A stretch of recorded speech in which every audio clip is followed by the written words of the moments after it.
Padre Luciano Siman, eu conheci o Padre Luciano em 1991, quando eu comprei esta casa, ou seja, mudei para próximo da Capela de Lourdes, né, porque eu sou devoto também de Santo Inácio de Loyola. E a capela é dos jesuítas, e os jesuítas são filhos de Santo Inácio, né, que é a Companhia de Jesus. Aí fui conhecendo o Padre Luciano. O Padre Luciano tem 17 anos de falecido. Se nós levarmos de 91 para cá, até hoje é como se ele estivesse do meu lado o tempo todo, né? Porque o Padre Luciano, ele irradiava luz. O Padre Luciano, na realidade, irradiava muito amor. Ele nunca recusou atender ninguém, acompanhar. Ele ia nas casas das pessoas. Ele sabia da vida, ele sentia o que a gente tinha, na aproximação com ele. Então essa luz que ele irradiava, eu não esqueço nunca. Mesmo agora, na última doença que eu tive, do ABC, ele estava presente comigo na UTI do hospital. Em 1991, eu comprei essa residência, como eu já falei. E passei a frequentar, porque eu ia para outros lugares, rezar, né, junto a Santo Inácio de Loyola, né, ia. Aí a minha esposa chegou aqui na capela e disse: olha, tu não precisa mais para canto nenhum. Aqui, Santo Inácio está bem perto de ti, a igreja de jesuítas. Então, eu passei a frequentar. E lá eu conheci o Padre Luciano na sacristia. Eu ia para a missa das 19h30, né? E ele passou, depois de conhecer, ele passou 2 anos pedindo para fazer os exercícios, tentando me estimular a fazer o exercício espiritual na vida cotidiana, ou o exercício espiritual normal que tem na vida cotidiana, tem de fim de semana, né? E tem aqui de 30 dias, no caso era do fim de semana. Mas quando eu cheguei à conclusão que eu tinha que fazer o exercício, sempre acontecia algo que impedia de fazer o exercício. E ele dizia: você tem que ser firme na fé, você tem que ser firme em seu propósito. E nisso foi que um belo dia, eu e minha esposa resolvemos ir.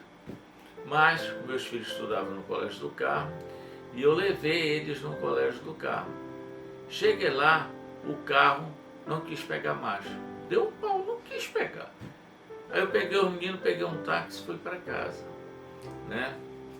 Vim para casa. Quando cheguei em casa, ela disse assim para mim: tu vais e eu fico, né? Tu vais, porque os meninos já estavam até com febre. Eu digo: eita, o que está acontecendo? Peguei um táxi e fui. Aí contei para ele, só Ferri, me esperou até 11 horas da noite. A entrada é 19 horas, ele me esperou. O importante é que você veio. Então, ele não criava um problema, ele dava uma solução, né? Não criava bem objetivo na posição dele. E mandei para o mecânico ir olhar. O mecânico chegou lá, bateu a chave, o carro pegou. Então, quando você se dedica a esse lado que o Padre Luciano se dedicava, que era o exercício, era na realidade o exercício de Santo Inácio, mostra o caminho de você se encontrar com Deus, de você se encontrar com Jesus. Além dele estar no seu coração, o caminho, ou seja, a sua posição, a sua, como diria assim, a sua postura em ajudar o próximo, né? Porque ajudando o próximo, marcamos o caminho e subimos com ele. Seguir os passos de Jesus não é fácil, é difícil. Quando você se dispõe a isso, tudo acontece para lhe atrapalhar. A outra vez, ele me encarregou de levar, sempre dizia: tu vais levar. Aí eu saí pegando as pessoas que iam e levei. Peguei um engarrafamento, fecharam o Mirante Barroso. Eu tive que passar com o carro por cima do canteiro, que naquela época era mais baixo. Cheguei quase meia-noite, mas levei todos comigo. E ele fez assim. Ele dizia que o silêncio, né, o silêncio é o melhor remédio para o povo, é o melhor remédio para a alma, né? Porque você no silêncio, você entra em contato, você joga tudo para ele, ele lhe ajuda. Então eu me lembro para Luciano como um irradiador dessa luz, um irradiador deste caminho. E todos aqueles que são os amigos do Padre Luciano e continuam até hoje, mesmo 17 anos de falecido, o Padre Luciano está vivo em nossos corações, em nossas atitudes e em nossas ações. Os santos na igreja são exemplos. Não é adoração ao santo, né? É o exemplo que se deve seguir. O santo é um exemplo de vida que deve ser mostrado, deve ser divulgado para que outras pessoas que tenham necessidade, estejam na escuridão, possam encontrar esse caminho, o caminho do santo. Lembra Santo Inácio de Loyola? Santo Inácio era um oficial da cavalaria na Espanha, né? E o que aconteceu? Houve uma guerra dos franceses com os espanhóis em Pamplona. O número de espanhóis era muito pequeno, franceses eram muito bem armados, com canhões, uma proporção de em torno de 10-1, né? O vice-rei foi embora, e disse, vamos abandonar Pamplona. Ele ficou com alguns soldados, né? Diz a história, em torno de 1000, mas eu acho que tinha bem menos, né? Que nessa hora a turma abandona. Ele não, ele era um homem que era perseverante em seus objetivos, né? Perseverante em seus objetivos. E ele foi à luta.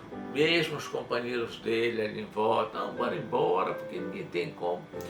Os franceses vieram e começaram a disparar os canhões, ele fica. Até que uma bala de canhão o atingiu. Atingiu uma estrutura e afetou ele. Atingiu a perna direita dele e resvalou para a esquerda. Santo Inácio ficou no castelo do Loyola, que os franceses, olha só a santidade como começa. Naquela época eles matavam os oficiais, né? Matavam os oficiais ou levavam preso. Mas não, pegaram Santo Inácio e mandaram para o castelo do Loyola.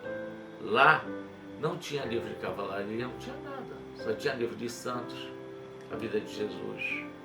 E ele, naquela convalência dele, na sua recuperação, mas como ele era um homem vaidoso, gostava de dançar, né? Descobriu que a perna dele ficou diferente, né? Diferente, uma maior e outra menor. Ele mandou quebrar a perna para refazer a operação. Te lembra que naquela época não tinha anestesia, né? Então ele refez, mas não deu certo, ficou com a diferença. Então ele acamado, não tinha o que fazer, ele começou, a cunhada dele levou o único livro que ela tinha, que era de Todos os Santos, né? E a vida de Jesus. E ele passou a ler e encontrou um outro rei temporal. Não um rei temporal, mas um rei eterno. Um rei que não falava em morte, um rei que falava em amor. E com isso ele foi e fundou a Companhia de Jesus. Com a maior obra, que era os exercícios espirituais de Santo Inácio. Ele foi 2 vezes levado, queriam levá-lo para a fogueira, lembra na época que queimavam, bruxa, pronto. Na Idade Média ele conseguiu ser reconhecido no trabalho. Então, Santo Inácio foi inspiração também do Padre Luciano, né? E ele fazia de tudo para que as pessoas fizessem o exercício espiritual. Era a obra, que é a maior obra do Santo Inácio e uma das grandes obras da igreja, que na Idade Média influenciou para que a igreja não se... naquela briga que houve, aquela partilha dos homens, né? Entre a ideia de um e a ideia de outro. Então, ele se baseava nisso, ele achava que o caminho era esse. Você descobriu o caminho da salvação, mas você é um contato íntimo da pessoa com ele. Ele era apenas um, como diz outro.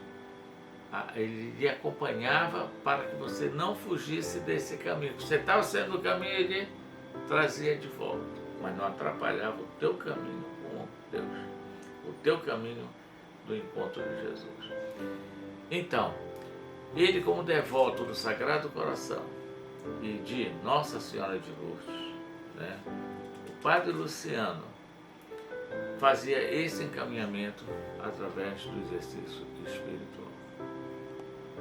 Por isso que nós estamos lutando pela beatificação e santificação dele, para ele ser um santo da igreja, para que ele sirva de exemplo a todos, tanto do passado quanto do futuro, né? Que venham e vejam a sua obra, a sua missão, e também faça a continuação desse trabalho de iluminação, porque o homem tem que ser iluminado para poder tocar o coração de outra pessoa e mostrar que através do amor nós conseguimos crescer, e crescendo espiritualmente nós encontramos o Pai. Eu gostaria até de passar uma mensagem a todos aqueles, né, a todas as pessoas, né, que aqui na Capela de Lourdes nós temos a Gruta de Nossa Senhora de Lourdes, onde tem uma espiritualidade muito grande, né, muito grande. E lá estão lá guardados os restos mortais do Padre Luciano, sim, e também de outros companheiros jesuítas. Mas eles estão aqui. E a espiritualidade que você encontra na gruta é muito grande. Então, no silêncio do seu coração, venha, participe aqui da gruta, participe da Capelinha de Lourdes. Venha, traga suas dificuldades, converse direto com Deus. Se encontre na gruta com o Pai e ponha na mão deles todas as suas dificuldades. Não faça nada, venha no silêncio, não precisa falar. É você e ele no contato íntimo na Gruta de Lourdes, aqui na Capela de Lourdes.